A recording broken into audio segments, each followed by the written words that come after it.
Good morning friends. आज की इस वीडियो में आपका एक बार फिर से स्वागत है।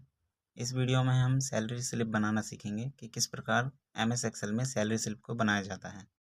इसी तरह के और भी वीडियोस के लिए आप हमारे चैनल को सब्सक्राइब कर सकते हैं। हमारे चैनल का नाम है टैलियंस। शुरुआत करते हैं हम। सबसे पहले हम कंपनी के नाम लिखेंगे। इसके लिए हम कुछ फॉर्मेटिंग करते हैं। उसके एड्रेस के लिए सबसे ऊपर लिखेंगे कंपनी नेम। कंपनी नेम का फ़ॉन्ट साइज़ हम बड़ा रखेंगे अदर देन एड्रेस के। एड्रेस थोड़ा छोटे फ़ॉन्ट में लिखाएगा। और उसके नीचे हम उसके कॉन्टैक्ट नंबर, उसका जीएसटी नंबर वो भी हम लिख सकते हैं। यहाँ पे हमने company name, company address, contact number and GST number हम लिख रहे हैं। इसके बाद हम इसकी फॉर्मेटिंग करेंगे। उसके नीचे हम लिखेंगे जो हम व्यू करवाना चाहते हैं, ये हमारे चीज़ है क्या। तो हमने नीचे सैलरी स्लिप लिखा है। फ़ॉन्ट स्टाइल आप अपने हिसाब से रख सकते हैं, जैसा आपको पसंद हो या आपकी कंपनी की रिक्वायरमेंट जैसी हो। अब हम नीचे हम कुछ बेसिक डिटेल्स लिखेंगे अपने पर्सन के, जो हम व्यू करवाना चाहते हैं सैलरी स्लिप में, कि ये पर्सन है कौन एक्चुअली में, किसका ये सैलरी स्लिप बनाया जा रहा है। तो उसके लिए हमने लिखा है नेम, उसका नाम क्या है, उसकी डेजिग्नेशन क्या है, किस मंथ का उसको सैलरी मिल रहा है, उसका पैन नंबर क्या है, उसका यूएएन नंबर क्या है एंड उसका पीएफ नंबर क्या है। हमें कुछ बेसिक डिटेल्स फिल करनी है इनकी, जो कि रैंडम हमने फिल कर दिया है।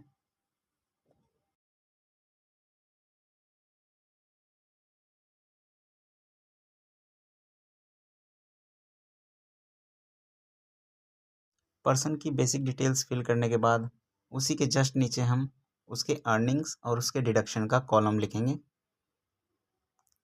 उससे पहले हम उसकी फॉर्मेटिंग कर लेते हैं। पहला कॉलम होगा हमारा अर्निंग का, सेकंड होगा डिडक्शन का।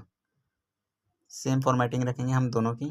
साइज़ फ़ॉन्ट जैसा आप रखना चाहें, लेकिन थोड़ा बड़ा रखेंगे तो ईजिली व्यू होगा कि उसकी अर्निंग्स कितनी है, उसकी डिडक्शंस क्या क्या हैं।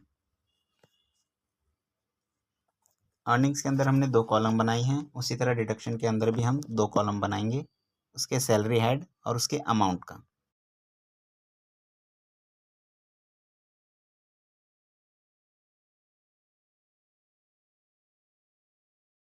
अर्निंग साइड की स्लिप में हम लिखेंगे उसकी बेसिक सैलरी कितनी है, उसका हाउस रेंट अलाउंस कितना दिया जा रहा है, मेडिकल अलाउंस कितना दिया जा रहा है उस पर्सन को, अगर दिया जा रहा है तो उसको अदर अलाउंस कितना दिया जा रहा है, उसको हॉलिडे पे मिल रहा है या नहीं मिल रहा है, ओवर टाइम में उसको कितना अमाउंट दिया जा रहा है।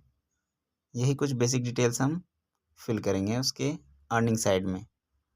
और नीचे हम लिख देंगे सैलरी ग्रॉस, क्योंकि ये ग्रॉस सैलरी है, इसको इतनी मिल रही है, लेकिन कुछ डिडक्शंस भी होंगी उसकी, तो वो भी हम राइट साइड कॉलम में ऐड करेंगे। यहाँ पे हमने कॉलम को, अमाउंट को हमने सम कर लिया है कि जितना भी अमाउंट होगा वो हमारा ग्रॉस सैलरी में आ जाएगा।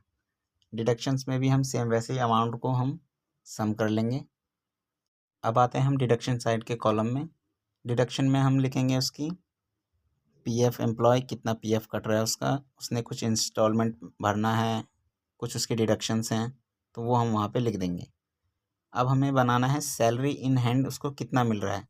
सैलरी इन हैंड बेसिकली होता है हमारा अर्निंग्स में से डिडक्शन को माइनस कर देते हैं हम, तो हमारा सैलरी इन हैंड आ जाता है। अब बात करेंगे हम कुछ नोट सेक्शन की, जो कि हमारे फॉर्म की कुछ कंडीशंस सैलरी स्लिप के नीचे दी जाती हैं, तो वो हम बेसिकली लिख रहे हैं कि क्या क्या कंडीशंस हैं सैलरी स्लिप के अकॉर्डिंग। अगर आप इस चैनल पर नए हैं तो चैनल को सब्सक्राइब कीजिए, शेयर कीजिए और बेल आइकन को दबाना ना भूलिए। अगर वीडियो पसंद आए तो अपने दोस्तों के साथ शेयर करना ना भूलिएगा।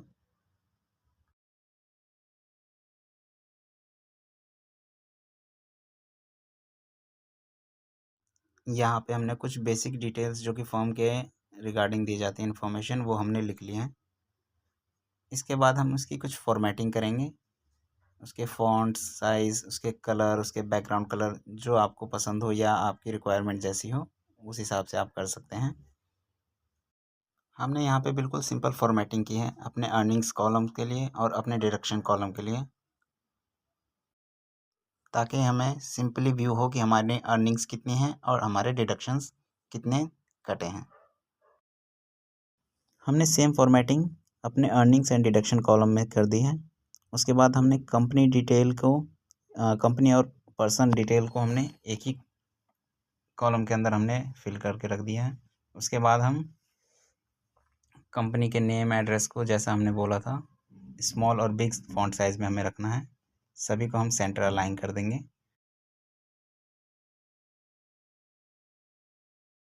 देख पाएंगे हमारा सैलरी स्लिप कैसा है। व्यू में जाके हमें ग्रिड लाइंस को ऑफ कर देना है और यहाँ पे आपका सैलरी स्लिप बन के तैयार हो जाता है। हम इसकी कुछ टेस्टिंग कर लेते हैं। हमने कुछ रैंडम अमाउंट फिल कर रहे हैं अर्निंग्स के कॉलम में और कुछ रैंडम अमाउंट हम डिडक्शन के कॉलम में फिल करेंगे ताकि हमें पता चल जाए सैलरी इन हैंड हमें कितना मिल रहा है। तो देखेंगे हमारा सैलरी इन हैंड हमें शो हो रहा है। उसकी कुछ फॉर्मेटिंग कर लेते हैं।